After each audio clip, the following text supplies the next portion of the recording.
តើអ្នកហ៊ានចូលអាគារមួយដែលមនុស្សជាច្រើននិយាយថានៅពេលយប់អ្នកអាចឮសំឡេងអ្នកជំងឺស្រែកនៅទីនោះគ្មានមនុស្សរស់នៅសូម្បីតែម្នាក់នៅភាគខាងកើតនៃប្រទេសសង្ហបុរីមានអាគារចាស់មួយដែលត្រូវបានគេបោះបង់ចោលអស់ជាច្រើនទសវត្សរ៍អាគារនោះមានឈ្មោះថា Old Changi Hospital មើលពីខាងក្រៅវាគ្រាន់តែជាអាគារបន្ទីពេទ្យចាស់ប៉ុន្តែសម្រាប់មនុស្សជាច្រើនវាជាកន្លែងដែលពោរពេញទៅដោយអាថ៌កំបាំងនិងជាកន្លែងដែលគួរឲ្យព្រឺព្រួច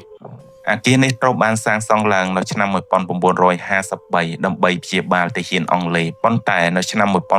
1942ពេលកងទ័ពជប៉ុនបានកាន់កាប់ប្រទេសសង្ហបុរីសង្គ្រាមលោកលើកទី2អ្វីៗបានផ្លាស់ប្ដូរទាំងស្រុងយោងតាមប្រវត្តិសាស្ត្រអាគារនេះត្រូវបានប្រើប្រាស់ជាមន្ទីរពេទ្យយោធានិងជាកន្លែងឃុំឃាំងអ្នកទោសសង្គ្រាមទាហានរបួសជាច្រើនត្រូវបាននាំមកទីនេះខណៈពេលអ្នកខ្លះមិនដែលបានចាក់ចេញមកវិញឡើយមនុស្សជាច្រើនបានបាត់បង់ជីវិតដោយសាររបួសនិងជំងឺនិងភាពខ្វះខាតស្បៀងអាហារអំឡុងពេលសង្គ្រាមនេះជាផ្នែកប្រវត្តិសាស្ត្រដែលមានឯកសារគាំទ្របន្ទាប់ពីសង្គ្រាមអាគារនេះបន្តដំណើរការមន្ទីរពេទ្យរហូតដល់ឆ្នាំ1977មុនគេបោះបង់ចោលចាប់តាំងពីថ្ងៃនោះមកច្រកផ្លូវដែលធ្លាប់តែមានតែគ្រូពេទ្យនិងអ្នកជំងឺដើរចេញចូលបានคล้ายទៅជាកន្លែងដែលស្ងប់ស្ងាត់បំផុតប៉ុន្តែអ្វីៗធ្វើឲ្យ Changi Hospital ល្បីមិនមែនប្រវត្តិសាស្ត្រសង្គ្រាមនោះទេអ្នករុករកអាគារចាស់ៗនិងអ្នកផលិតវីដេអូមួយចំនួនបានអះអាងថាពេលចូលទៅដល់ក្នុងអាគារពួកគេឮសំឡេងដូចមានមនុស្សកំពុងតែរុញរទេះអ្នកជំងឺតាមច្រកផ្លូវអ្នកខ្លះនិយាយថាឮសំឡេងយំ